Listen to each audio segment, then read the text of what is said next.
Right, you. This is unacceptable. We need to address this now, or the consequences will be severe. The words came out of my husband's mouth in flawless Japanese, and in that moment, I made a decision that would destroy his billion-dollar empire in exactly 6 months. She is quite useless, actually. We were sitting in the private dining room of Matsuhisa, the most exclusive Japanese restaurant in Manhattan.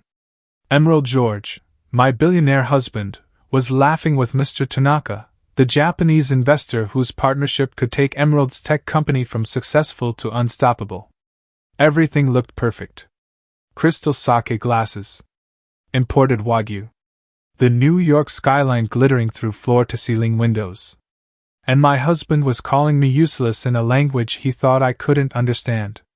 Beautiful, yes, but just a good accessory for my arm. Nothing more. I took a delicate sip of wine, my face a perfect mask of polite confusion. Inside, I was calculating. Recording. Planning. Because what Emerald didn't know, what he was about to discover in the most devastating way possible, was that his useless accessory wife spoke fluent Japanese, held a degree in international relations, and was sitting on a secret that would make me a co-founder of the very company he thought he built alone. But that wasn't even the worst part of what I was about to hear. My name is Jane George. My maiden name was Thompson, and 5 years ago, I married Emerald George thinking we were partners building an empire together. Emerald built his tech company from nothing. Self-made billionaire. Tech innovator. The man who revolutionized cloud computing and turned a startup into a multi-billion-dollar corporation.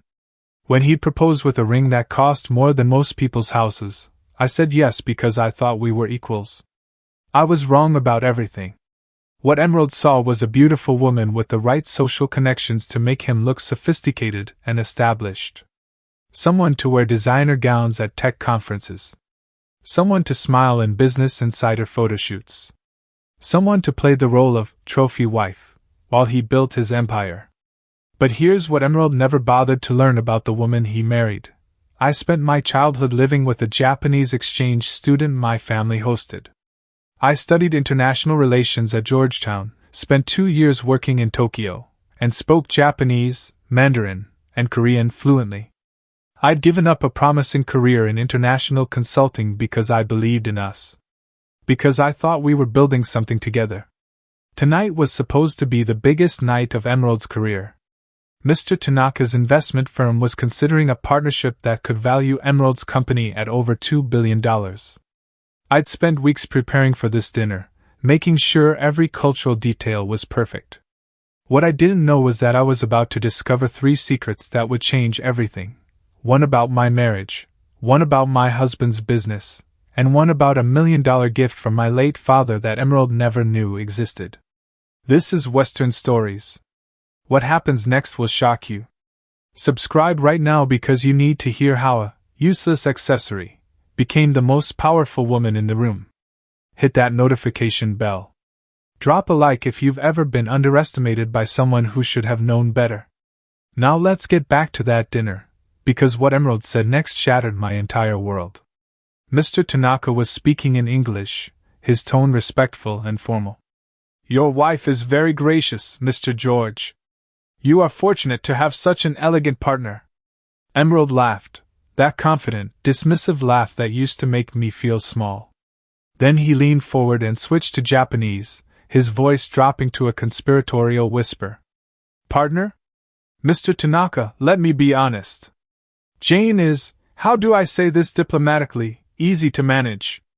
Beautiful decoration, but not someone I consult on actual business decisions. My hand tightened around my chopsticks, but my face remained perfectly serene. My real partner, the woman who actually understands my vision, is Elizabeth Chen, my chief marketing officer. Emerald continued in Japanese. Brilliant. Strategic. Actually contributes to the company's success. We've been together for 2 years now. 2 years. 730 days. While I was hosting dinner parties for his investors and managing our household and planning anniversary celebrations, my husband was building an entire second life with his CMO. But I didn't react. Just smiled politely at the server who appeared to refill my water. Mr. Tanaka asked carefully, his expression neutral. Isn't this dangerous? What if your wife discovers this? And this is where Emerald sealed his fate. He actually smiled. He said confidently, she gets nothing. The prenuptial agreement I had her sign guarantees she walks away with only $100,000 if we divorce. $100,000, Mr. Tanaka. Barely enough to rent an apartment for 2 years in Manhattan. She'd be back to being nobody.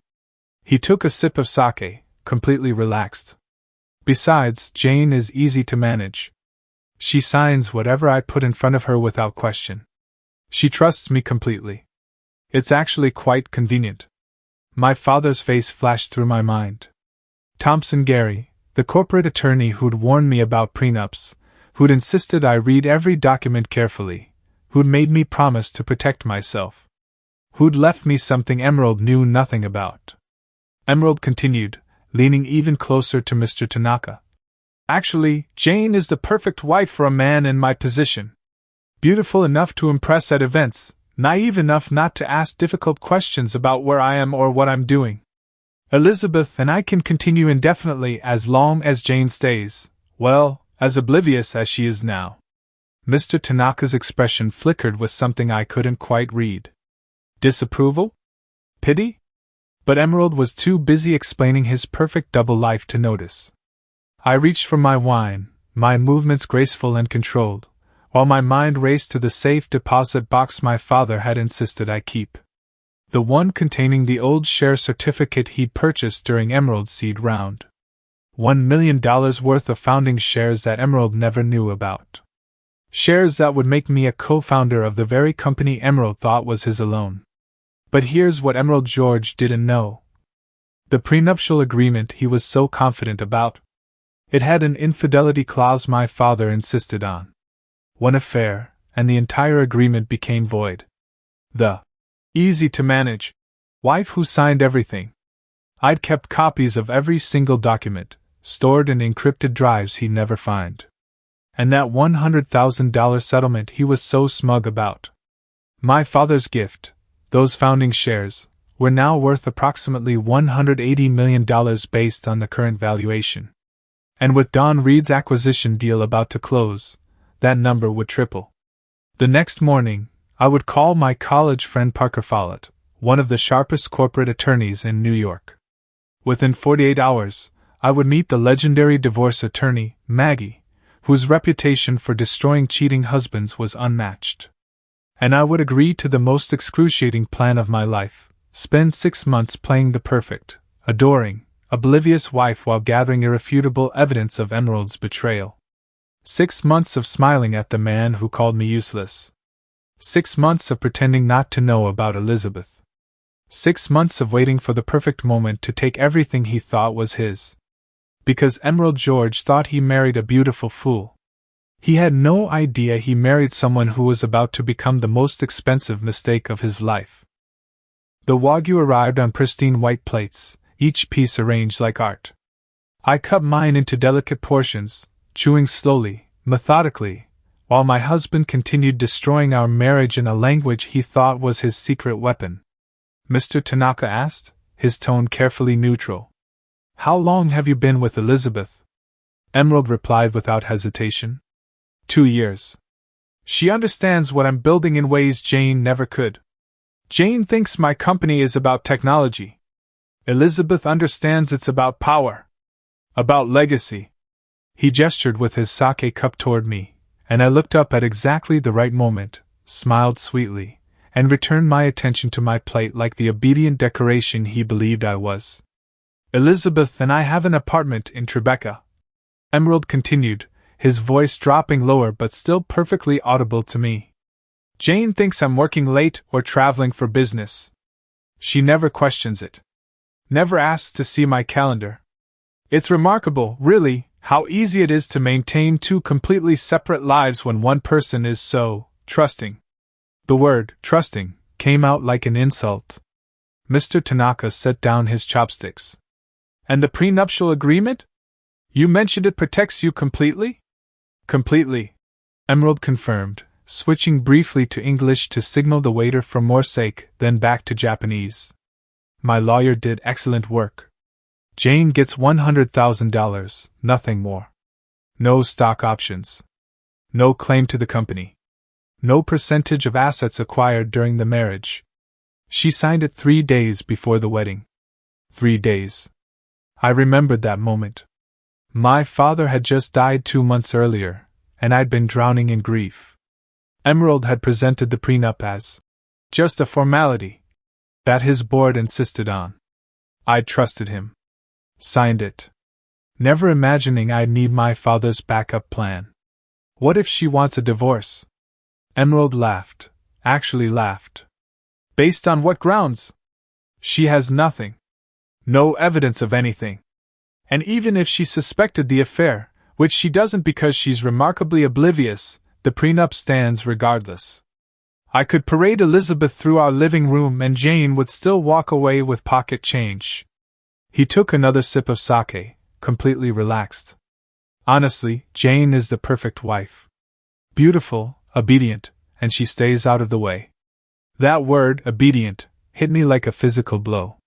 I set down my chopsticks with perfect precision, dabbed my lips with the cloth napkin, and looked at Emerald with the warm, adoring expression I'd perfected over 5 years of marriage. Darling, I said softly in English, I'm feeling a bit tired. Would you mind terribly if I headed home early?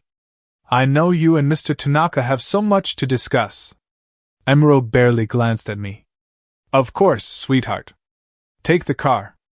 I'll grab an Uber later. Later. Meaning he was going to Elizabeth's Tribeca apartment. To the woman he actually respected. I stood gracefully, bowed politely to Mr. Tanaka, who watched me with an expression I couldn't quite read, and walked out of Matsuhisa with my head high and my heart full of ice. The valet brought the car around. I slid into the back seat of our Mercedes, and the moment the door closed, I pulled out my phone. I didn't cry. Didn't scream. Didn't fall apart. I opened my contacts and found Parker Follett's number. My college roommate. The corporate attorney who'd made partner at one of New York's most aggressive firms. I typed 4 words. I need your help. Then I sat in silence as the car pulled into Manhattan traffic, and began planning the complete destruction of Emerald George's perfect life. Parker Follett's apartment was in a sleek high-rise in the financial district, the kind of place that screamed success without being ostentatious. I made it through the lobby, into the elevator, and down her hallway before the adrenaline finally wore off. I knocked. Once. Twice. Parker opened the door in yoga pants and a Georgetown Law sweatshirt, wine glass in hand, clearly settling in for a quiet Friday night. She took one look at my face and her expression shifted from surprise to alarm. Jane? What happened? I walked past her into the apartment, my legs finally giving out as I sank onto her leather couch. And then, for the first time since leaving Matsuhisa, I let myself feel it. The betrayal. The rage. The humiliation. He called me useless. I whispered. In Japanese. At dinner. Right in front of me. Parker set down her wine glass slowly. Wait. Emerald speaks Japanese? Fluently. And he has no idea I do too. The words came out in a rush now. He told the investor I was just decoration. That I was easy to manage. That he's been sleeping with Elizabeth Chen for 2 years. 2 years, Parker. And I had no idea. Parker's lawyer brain activated instantly. She grabbed a notepad from her coffee table, her casual Friday night demeanor replaced by razor-sharp focus. Okay. Back up. You speak Japanese? Since when? Since I was 12. The Nakamuras, the exchange family we hosted, Mrs. Nakamura taught me. I studied it at Georgetown, worked in Tokyo for 2 years before I met Emerald. He never asked? Never bothered to look at my resume or my transcripts. He just assumed that you were the trophy wife he wanted you to be. Parker finished, her voice hard. What else did he say? I need everything. I told her. Every word. Every insult. The affair. The Tribeca apartment. The prenup that guaranteed I'd walk away with nothing. When I finished, Parker was quiet for a long moment, her pen tapping against the notepad in a rhythm that made my heart race. The prenup, she finally said. Do you have a copy? In our safe at home. Why? Because your father was Thompson Gary. Parker looked at me with an intensity that made me sit up straighter. One of the best corporate attorneys in New York. There's no way he let you sign a standard prenup without building-in protection. He died 2 months before the wedding, which is exactly when he would have been most protective. Parker stood, pacing now. Jane, your father called me 3 weeks before he died. Asked me about New York prenuptial law, specifically about infidelity clauses and founding investor rights. At the time, I didn't know why. But now... My breath caught. What are you saying?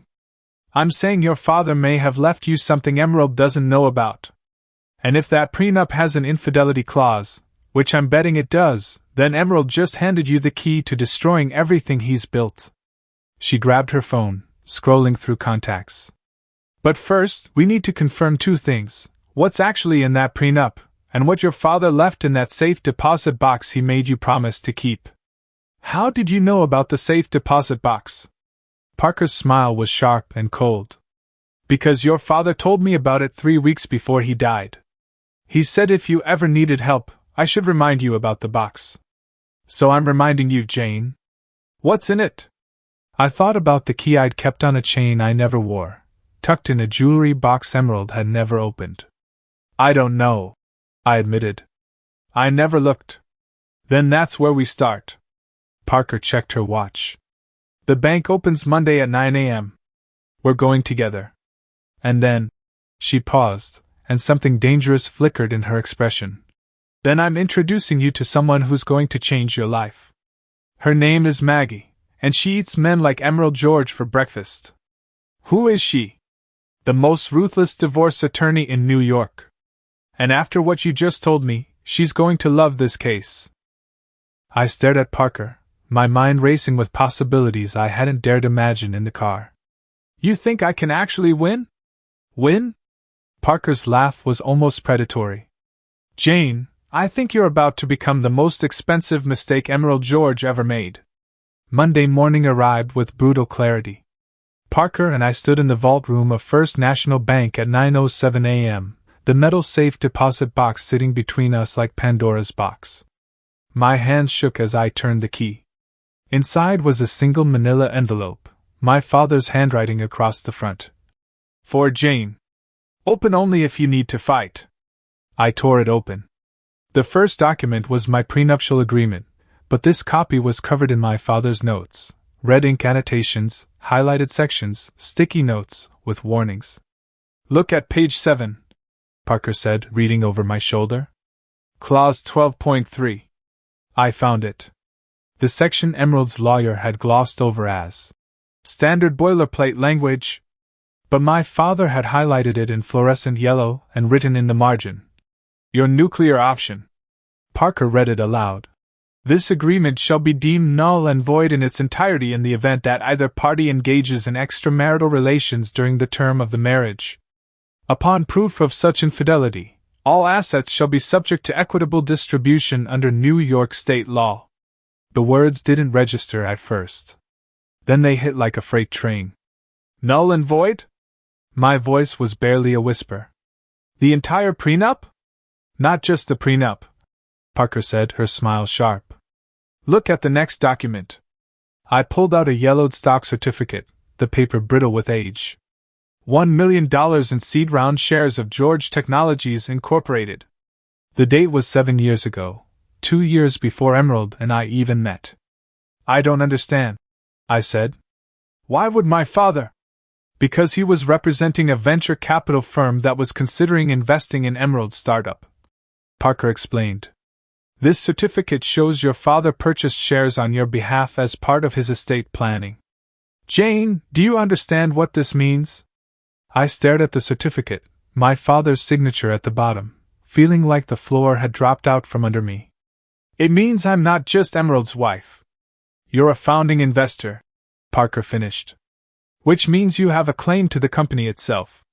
Based on current valuation. She pulled out her phone, fingers flying across the calculator. These shares are worth approximately $180 million. The number was so absurd I almost laughed. But there's more, Parker continued, her voice taking on an edge that made my pulse quicken. Emerald's about to close a massive acquisition deal with Don Reed. When that goes through, your shares could triple in value. We're talking over $500 million, Jane. $500 million.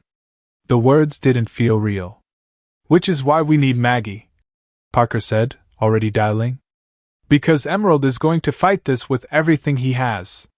The call connected. Maggie? It's Parker Follett. Remember that case I mentioned? The one I said would be your masterpiece? She looked at me, and her smile was absolutely lethal. I'm bringing her to your office in 1 hour. Trust me, you're going to want to hear this. She hung up and turned to me. Maggie doesn't take cases she can't win spectacularly. And this one? This one is going to make legal history. What do I need to do? Parker gathered the documents with careful precision. First, we're going to document everything Emerald said at that dinner. Every word in Japanese, every detail about Elizabeth, every insult. Then, Maggie is going to explain exactly how we're going to take everything Emerald thinks he built and redistribute it to the wife he called useless.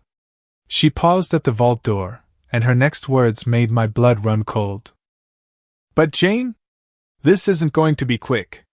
If we want to maximize your settlement, if we want to time this perfectly with the acquisition so he loses everything, you're going to have to go home and pretend to be the obedient wife for 6 more months.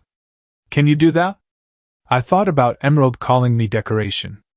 About Elizabeth in the Tribeca apartment. About 2 years of lies. Yes, I said. I can do that. But what I didn't say, what I was just beginning to understand, was that playing the obedient wife while secretly dismantling my husband's empire would require me to become someone I'd never been before. Someone cold. Strategic. Ruthless. Someone exactly like the woman we were about to meet. Maggie's office occupied the top floor of a building in Midtown, all glass and steel and the kind of understated power that didn't need to announce itself. The woman herself was 60, impeccably dressed in a slate gray suit, with eyes that could dissect a legal document, or a lying husband, in seconds. She listened to my story without interrupting. When I finished, she was quiet for exactly 10 seconds. You have 2 options, she said finally.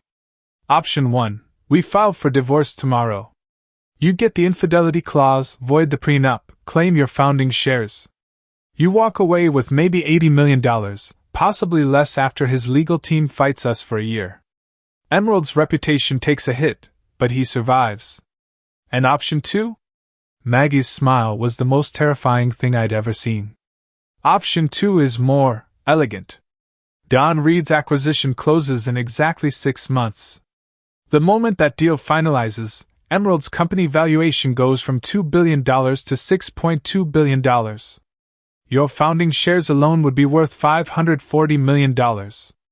Add in marital assets, the voided prenup, and punitive damages for fraud, we're looking at $650 million.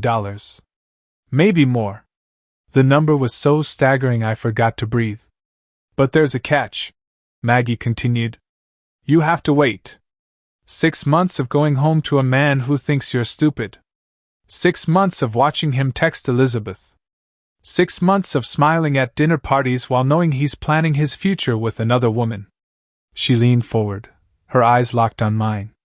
6 months of being the perfect wife while we gather irrefutable evidence. Financial records proving he's been using company funds for the affair. Communications showing he deliberately hid your founding investor status from you. That's fraud, Jane. We can bury him. But only if you can play the role of your life. What kind of evidence? Everything. We need documentation of every lie. Every night he claims to be working late. Every expense report for Elizabeth's travel. Hotel reservations. Jewelry purchases you never received. Maggie pulled out a folder that was already prepared, as if she'd known I'd say yes. We need access to his laptop, his phone, His office safe. Can you do that? I thought about Emerald's home office, the one he assumed I never entered. The laptop he left open because he thought I was too naive to understand what I was looking at. Yes, I said. He thinks I don't understand technology or business. He's careless around me. Good. Use that. Maggie slid a small device across her desk. This is a data extraction tool. Plug it into his computer when he's asleep. It will copy everything, emails, files, encrypted documents. It takes 7 minutes. Can you give me 7 minutes? 7 minutes alone in his office while my husband slept down the hall, trusting me completely. Yes. Parker spoke up for the first time. There's something else. We think Emerald might be inflating the company's valuation metrics for the acquisition. If Jane can access his financial projections, then we have him for securities fraud, Maggie finished. Which means not only do you get the money, Jane, but Emerald potentially faces criminal charges. The SEC takes that very seriously. I sat back, processing the magnitude of what they were proposing. 6 months of deception. 6 months of pretending to love a man I now hated. 6 months of gathering evidence that could send my husband to prison. When do I start? Maggie's smile widened. You already have. The moment you walked into that bank vault, you started. Now we're just making it official. She opened another folder. This is your assignment list. Everything we need you to document, every access point we need you to secure. Some of it will be easy. Some of it. She paused, and something flickered in her expression. Some of it will require you to do things that might feel wrong. Things that might make you question who you're becoming. Like what? Like seducing your husband, Maggie said bluntly. Making him trust you more than ever. Making him believe you're so devoted, so oblivious, that he gets careless. Can you do that, Jane? Can you sleep with a man you hate while smiling like you love him? The question hung in the air like poison. Before I could answer, Maggie's phone buzzed. She glanced at it, and her expression shifted to something I couldn't read. Interesting, she murmured. Very interesting. What is it? Parker asked. Maggie turned her phone toward us. It was a news alert. George Technologies announces accelerated timeline for Don Reed acquisition. Deal expected to close in 4 months, not 6. My stomach dropped. 4 months? I whispered. That's less time to gather evidence, Maggie finished. Which means we need to move faster. Much faster. She stood, her decision made. Jane, you're going home tonight. You're going to kiss your husband. Tell him you missed him. And then you're going to start the most important performance of your life. But what if? What if he suspects? What if Elizabeth warns him? What if he finds the evidence you're gathering? Maggie's voice was ice. Then you lose everything. Which is why you can't make a single mistake. Not one. I left her office with the data extraction device in my purse and a list of assignments that made my hands shake. Parker walked me to my car, her expression troubled. Are you sure you can do this? She asked. I thought about Emerald's face at Matsuhisa. The casual cruelty in his voice when he called me obedient. I don't have a choice. You always have a choice. No, I said, opening my car door. I have 4 months to become someone my husband will never see coming. 4 months to gather enough evidence to destroy him. 4 months to prove I'm not the useless decoration he thinks I am. Parker squeezed my shoulder. Then let's make them count. I drove home through Manhattan traffic, and with every mile, I felt something inside me crystallize. By the time I pulled into our building's garage, I'd made my decision. Jane George, the trusting wife, the obedient decoration, was gone. The woman walking into that penthouse was someone else entirely. Someone capable of anything. I walked into our penthouse at 11:47 p.m. Emerald was still out, probably at Elizabeth's Tribeca apartment, probably celebrating the investor meeting he thought went perfectly. He had no idea his perfect wife had just signed a contract to destroy him. The penthouse was silent except for the hum of the city 42 floors below. I kicked off my heels, poured myself a glass of wine I wouldn't drink, and walked into Emerald's home office like I'd done it 1,000 times before. Because I had. Every morning when he left for work, I'd bring him coffee, smile, kiss his cheek. And he never once wondered why his useless wife was so attentive to his workspace. He'd never noticed me memorizing his passwords, observing his patterns, learning exactly where he kept everything. Now, standing in his sanctuary, I pulled out my phone and opened the Notes app where Maggie's assignment list glowed like a battle plan. Step 1. Access his laptop. 7 minutes. Get everything. I sat in his leather chair, the expensive one he never let me use, and opened his MacBook. No password on the home screen because he thought I was too technologically illiterate to understand what I was looking at. Emerald George's first mistake. I plugged in Maggie's data extraction device. A progress bar appeared, 7 minutes remaining. While it worked, I opened his email. The inbox was a gold mine. Right there, third message from the top, Elizabeth Chen. Subject line. Missing you already? I clicked it. Tonight was perfect. I can't wait until we don't have to hide anymore. 4 more months and the acquisition closes. 4 more months and you can finally divorce her. I'm counting down the days, Em. I love you. She called him Em. I took a screenshot. Sent it to the encrypted cloud drive Parker had set up for me. Kept scrolling. More emails. Hotel confirmations, the Peninsula, the Greenwich, hotels I'd never stayed in. All charged to company expense accounts under Client Entertainment.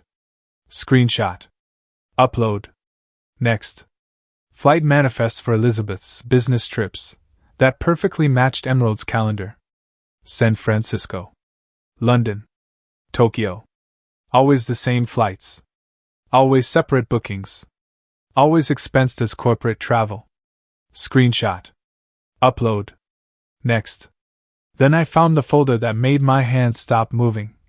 Acquisition Confidential. I opened it. Financial projections. Valuation metrics. Revenue forecasts.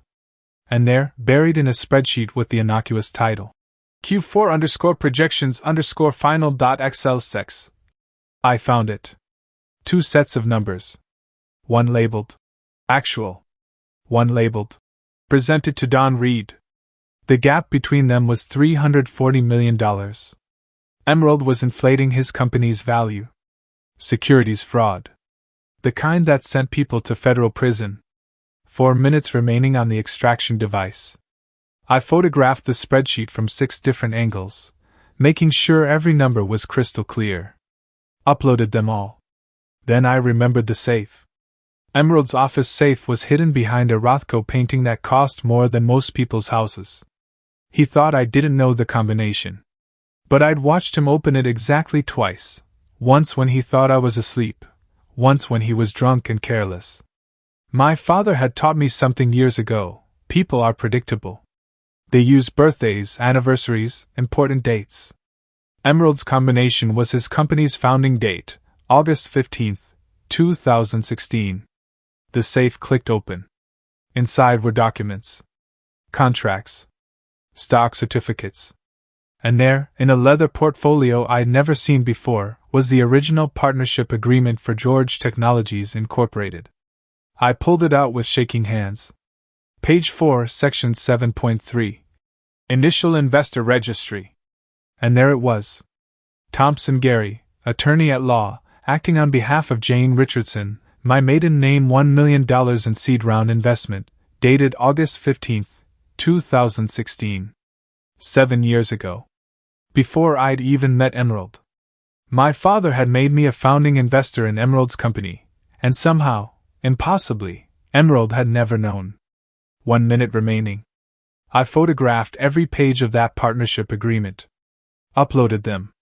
Put everything back exactly as I'd found it. The extraction device beeped. Complete. I unplugged it, closed the laptop, returned everything to its precise location. Then I heard it.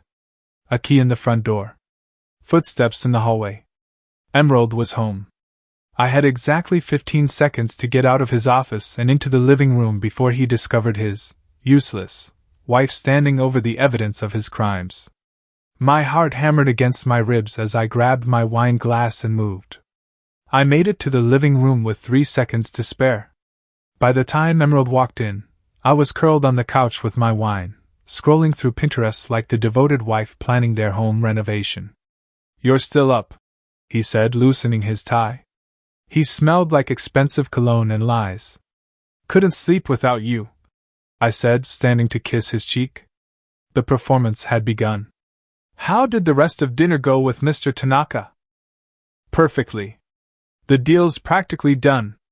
He headed toward his office, and my pulse spiked. "Oh, before you go in there," I called out, my voice light and casual, "I left some fabric samples on your desk. For the living room redesign? The decorator needs your approval by Friday." Emerald paused, turned back. "Just pick whatever you want, Jane. You know I trust your taste." Translation: I don't care. Handle the meaningless house details while I run the empire. "You're sweet," I said, smiling. "I'll let you get to work. I'm going to bed." I kissed him again. Longer this time. Letting him think his obedient wife was exactly where he'd left her. 6 weeks later, I transferred $2.3 million from our joint accounts into investment vehicles Emerald would never trace. "Mrs. George," my new private banker said over the phone, his voice professionally discreet, "the Luxembourg holding company is established. The Cayman Trust is active. Everything's been structured exactly as Ms. Maggie specified." I was sitting in a coffee shop in Soho, far from anywhere Emerald might see me.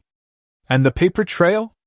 Shows payments to your interior decorator, your charitable foundation, and legitimate household expenses. If anyone audits, it looks like you're renovating the penthouse and funding your nonprofit work. Nothing unusual for a billionaire's wife. Perfect." I'd learned something fascinating over the past weeks. Being underestimated was the ultimate superpower. Emerald saw me writing checks and assumed I was buying throw pillows. He had no idea I was systematically moving assets beyond his reach. But the money was just preparation. What I really needed was confirmation. That night, I made dinner, something I rarely did anymore, which made it special. Emerald came home to find me in the kitchen, cooking his favorite pasta, wearing the dress he'd bought me last Christmas. "What's the occasion?" he asked, surprised. "No occasion. I just missed having dinner together." I handed him wine. "Tell me about your day. The acquisition must be getting close?" He relaxed, settling into the kitchen barstool. This was the wife he wanted, interested but not threatening, curious but not knowledgeable. "For weeks out," he said. "Don Reed's team is finalizing due diligence. Once they sign, the company valuation jumps from $2 billion to $6.2 billion. That's incredible," I said, stirring sauce. "What happens to your stock?"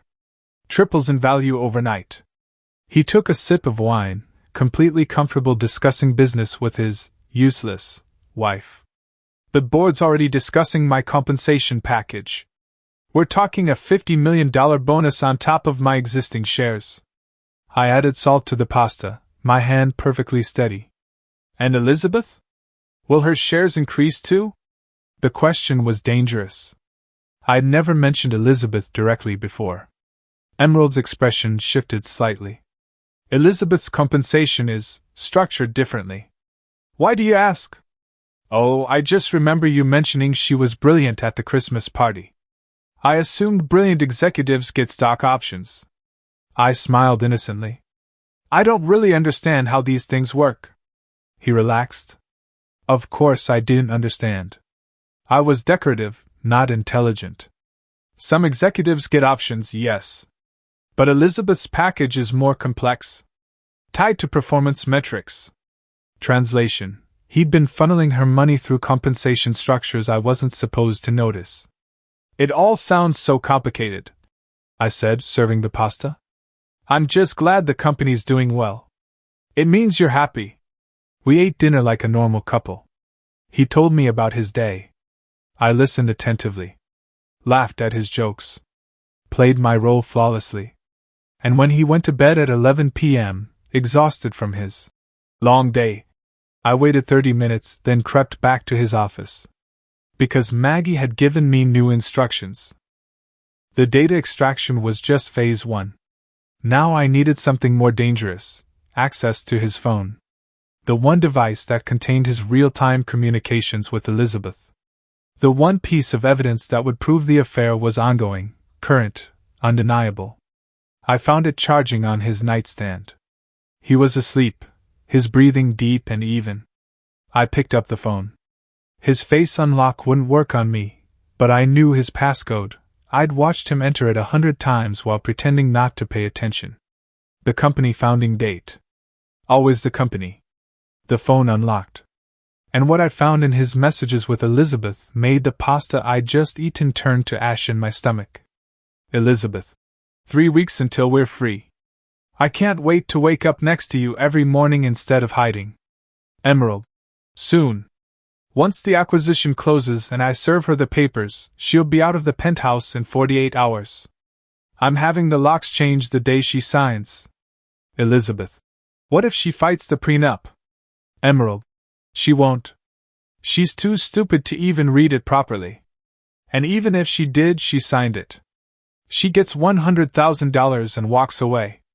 Then we can finally start our real life. I stood there in the dark, reading messages about my own disposal like I was furniture being removed, and something inside me that had still been hesitant, still been conflicted about destroying him, simply died. 3 weeks. He was going to divorce me in 3 weeks, right after the acquisition. Which meant I had 3 weeks to beat him to it. I screenshot every message. Uploaded them all to the encrypted drive. Put his phone back exactly where I'd found it. Then I went to the bathroom and texted Maggie. Timeline moved up. He's serving papers in 3 weeks. What do we do? Her response came instantly, even at midnight. We accelerate. Meet me tomorrow 6 a.m. Bring everything. I looked at myself in the bathroom mirror. The woman staring back wasn't the Jane who'd walked into Matsuhisa 6 weeks ago. This woman's eyes were cold. Calculating. Dangerous. This woman was going to war. And in 3 weeks, Emerald George was going to discover exactly what happened when you underestimated the wrong person. But first, I had to survive one more dinner. One more performance. One final test that would determine whether I got everything or lost it all. Because Maggie had just texted again. By the way, Don Reed wants to meet you. Tomorrow night. Emerald just told him about the brilliant wife who helped him build the company. Can you handle that? Don Reed. The billionaire acquiring Emerald's company. The man who would finalize the deal that made my founding shares worth $500 million. The man Emerald had apparently decided to lie to about my involvement in his success. And now I had to sit across from him and decide, play the useless wife Emerald expected, or show Don Reed exactly who I really was. The Cancer Research Gala was on a Saturday night, and I wore the $45,000 diamond necklace Emerald had given me for our anniversary, the one he'd actually bought for Elizabeth first but returned when she said it was too ostentatious. I knew this because I'd found the original receipt in his office. Charged to his personal account, delivered to the Tribeca apartment, returned 3 days later, then repurchased and presented to me with a speech about how no one deserved beauty like this except my wife. I smiled and wore the necklace like it meant something. You look stunning, Emerald whispered as we posed for photographers on the red carpet. His hand on my waist was possessive, practiced. Every man here is jealous of me. You're too kind, I said, leaning into him for the cameras. The perfect couple. The tech billionaire and his devoted wife. If only they knew she was destroying him. The gala was a performance I'd perfected over 5 years. I laughed at the right jokes. Complimented the right people. Made sure Emerald looked good to every investor, every board member, every person who mattered to his empire. And when Elizabeth Chin walked in wearing a dress that cost more than most people's monthly rent, I smiled at her too. Elizabeth! You look wonderful. That color is stunning on you. She faltered slightly, probably wondering if I actually knew what I was saying or if I was just that oblivious. Thank you, Mrs. George. You're very kind. Mrs. George. So formal. So careful. I watched her throughout the night, the way she looked at Emerald when she thought no one was watching. The way her hand brushed his when they spoke about quarterly projections. The way she played her role as brilliantly as I played mine. But what she didn't know, what neither of them knew, was that I'd spent my Tuesday afternoons for the past month consulting for Harrison and Associates, a boutique firm specializing in Asian market acquisitions. They'd hired me under my maiden name, Jane Thompson, to review international contracts. And because I actually spoke Japanese, Mandarin, and Korean, I was exactly what they needed. Ms. Thompson, the senior partner had said just yesterday, your analysis of the Tanaka deal saved us from a disastrous investment. Where have you been hiding? Oh, just doing some nonprofit work, I'd replied modestly. But I'm looking to re-enter corporate consulting. Discreetly. They'd offered me a position starting in 3 weeks. Director of International Relations. $400,000 base salary plus equity. Emerald thought his wife did charity work and picked out furniture. He had no idea she was building an entirely separate career under his nose. But the real discovery came Wednesday morning, when Maggie called with news that made my blood run cold. We've been analyzing the financial documents you extracted, she said. The inflated projections for Don Reed? They're not just Emerald's work. Elizabeth Chen's signature is on every single one. She's the CFO who certified them as accurate. She's complicit in the fraud? Completely. Which means when this goes public, she goes down with him. Securities fraud. Conspiracy. She'll lose everything. Her position, her reputation, potentially her freedom. I sat with that information, watching Emerald sleep beside me, completely unaware that his perfect plan was unraveling. Now, at the gala, I watched Elizabeth laugh at something a board member said, and I wondered if she had any idea what was coming. If you're watching this and your heart is racing, hit that subscribe button right now because what happens in the next chapter will blow your mind. Turn on notifications. Drop a like. And comment, have you ever played a role so perfectly that people forgot you were acting? Because Jane's about to give the performance of her life. The evening was winding down when Emerald's phone buzzed.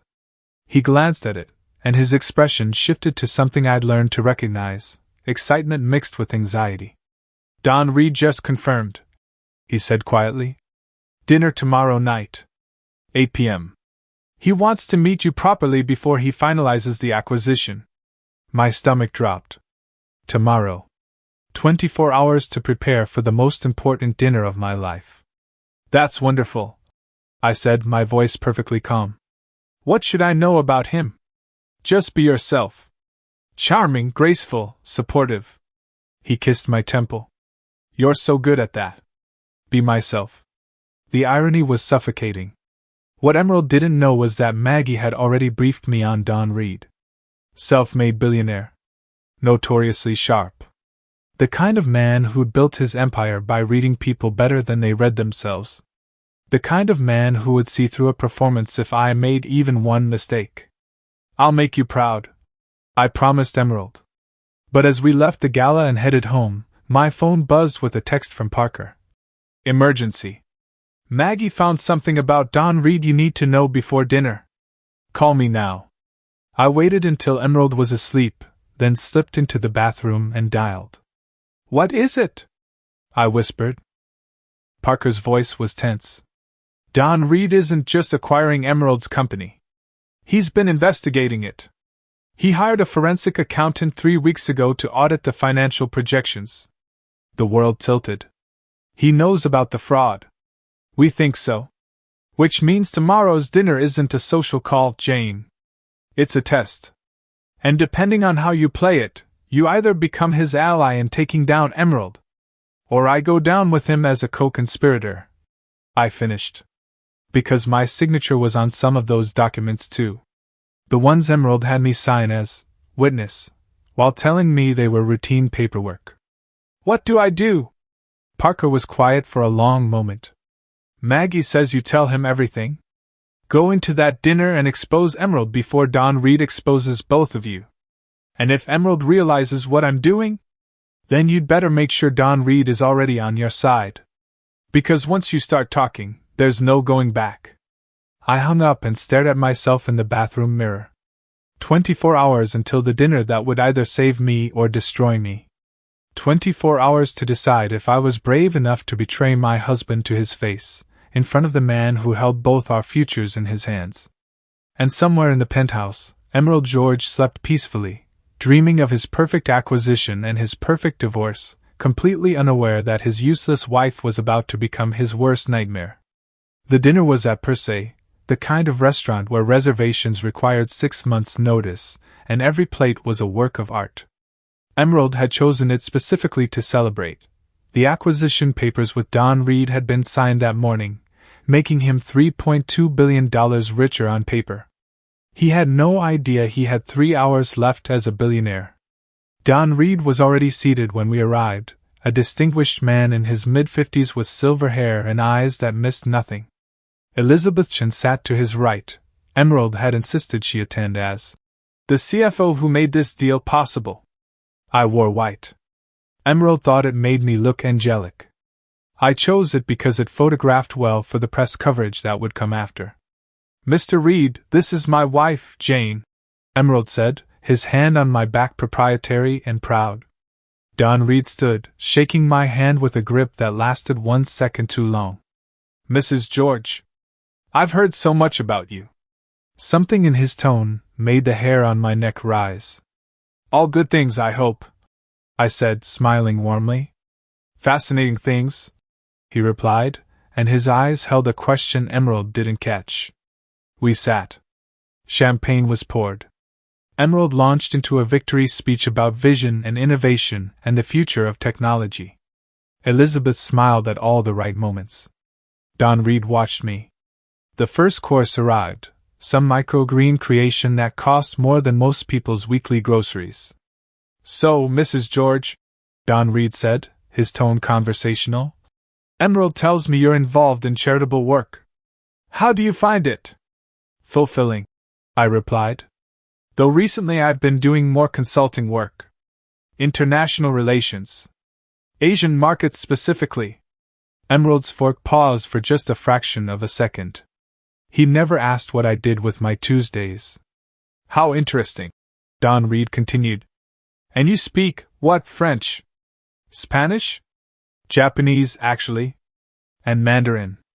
And Korean. I took a sip of champagne. My father believed languages were the key to understanding business. The table went very quiet. Emerald was staring at me like I'd grown a second head. Elizabeth's face had gone pale. You speak Japanese, Emerald repeated slowly. Fluently, I confirmed. Have since I was 12.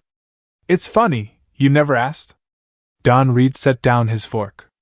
Perhaps, Mrs. George, you could help us with something. My colleague, Mr. Yamamoto, is joining us shortly.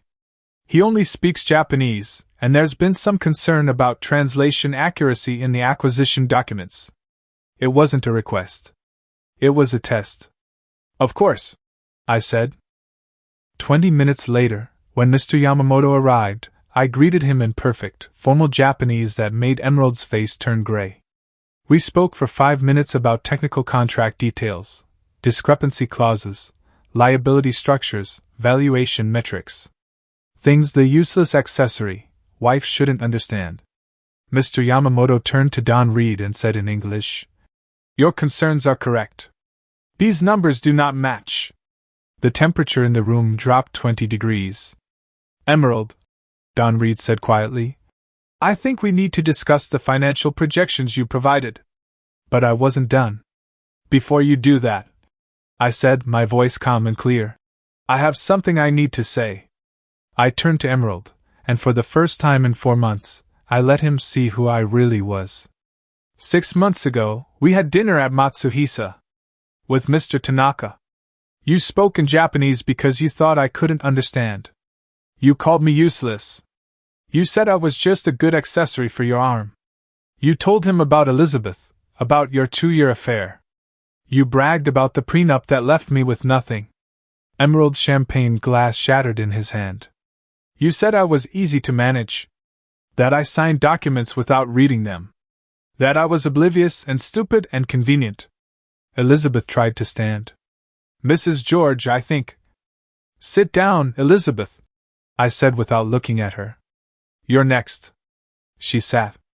I pulled a folder from my bag, the one Parker had prepared for this exact moment. These are divorce papers, I said, sliding them across the table to Emerald. Filed this morning at 9 a.m.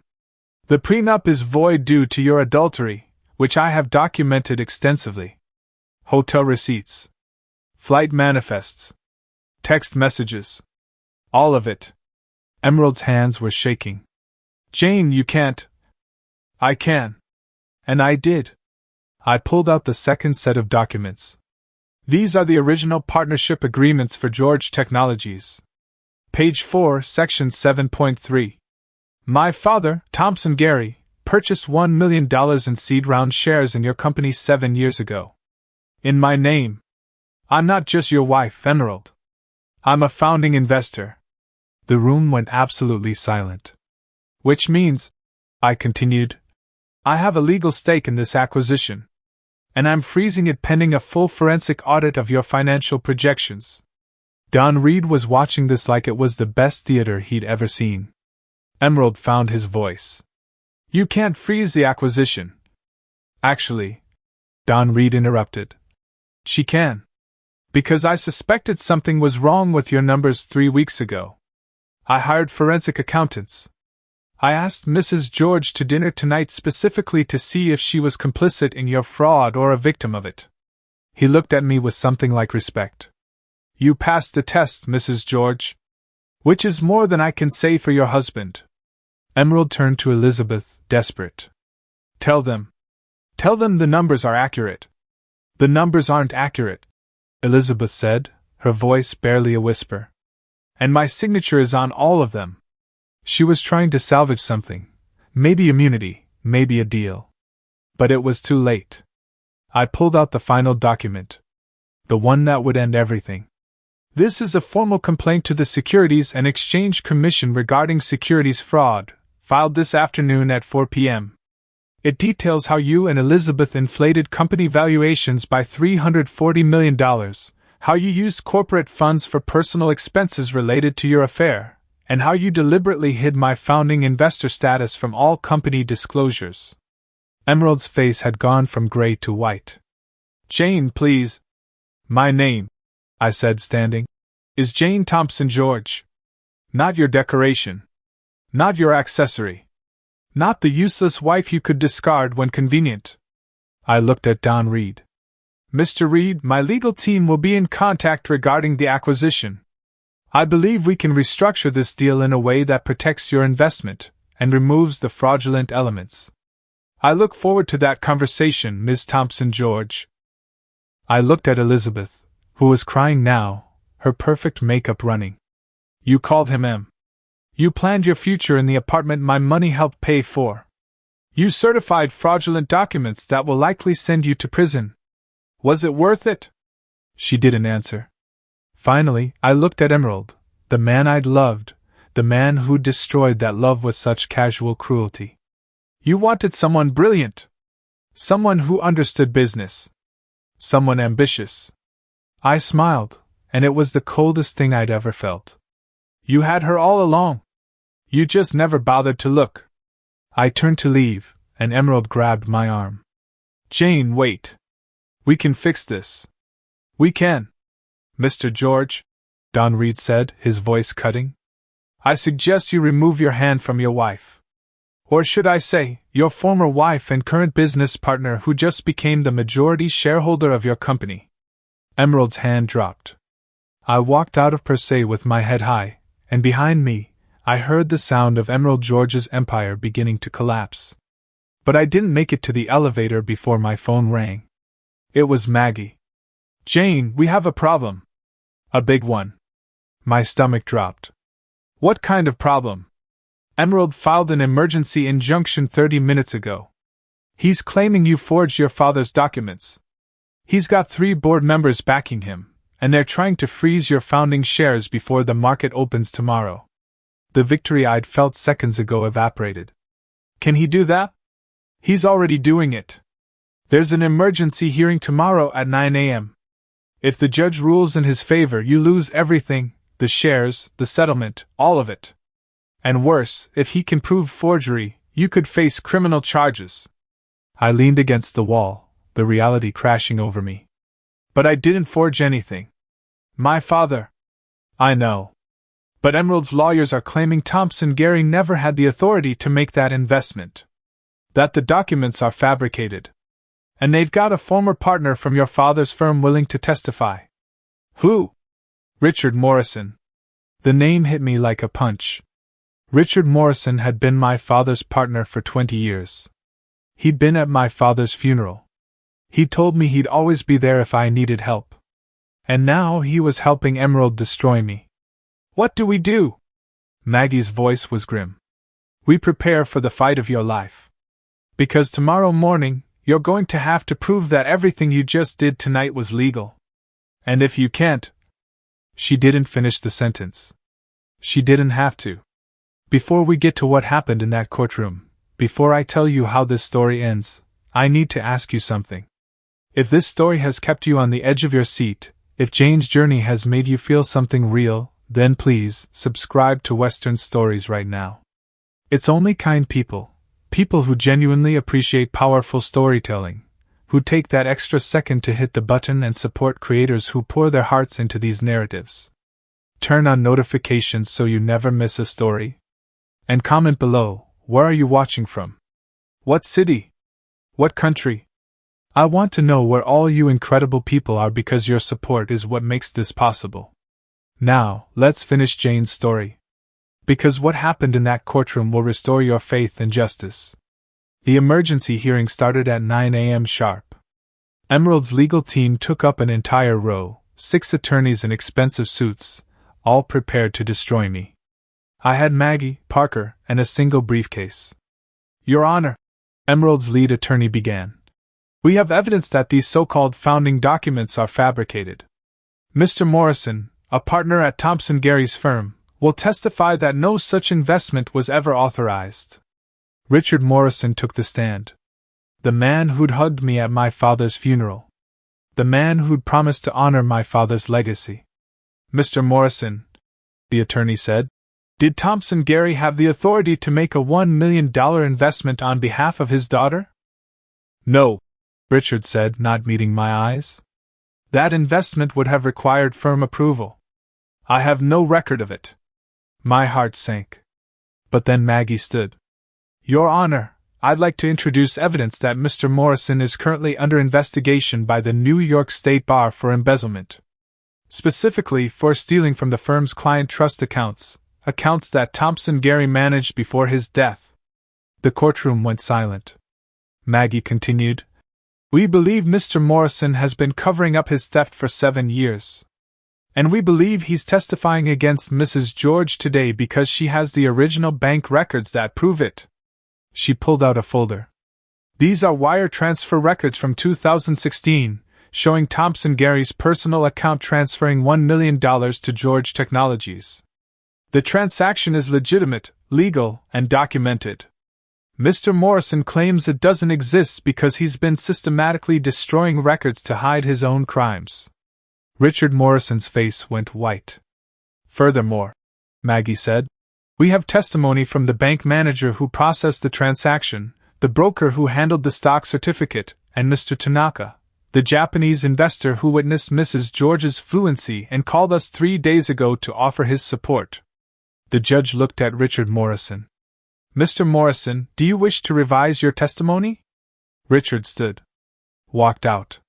Didn't say a word. The judge ruled in my favor 30 minutes later. The acquisition died that afternoon. Don Reed withdrew his offer, citing material misrepresentations and fraud. The SEC investigation accelerated. Elizabeth Chen was indicted on 6 counts of securities fraud. And Emerald George was removed as CEO of his own company by a unanimous board vote. I was named interim CEO while the forensic audit continued. Within 6 months, I'd restructured the company, removed the fraudulent projections, and restored investor confidence. The final divorce settlement was $680 million, the largest in New York State history. Emerald declared bankruptcy 18 months later. I used the money to establish the Thompson Gary Global Consulting Group, specializing in Asian market acquisitions. Within 2 years, we were handling deals worth billions. And every contract I signed in my father's memory. Elizabeth went to prison for 3 years. Emerald faded into obscurity, last seen working as a consultant for a mid-tier tech firm in Austin. And me? I stood in my corner office, the one I'd built, the one I'd earned, and looked out at the Manhattan skyline, remembering the woman who'd sat at that dinner table 6 months ago, hearing her husband call her useless. That woman was gone. In her place was someone who'd learned that being underestimated wasn't a weakness. It was the ultimate weapon. And I'd used it to perfection.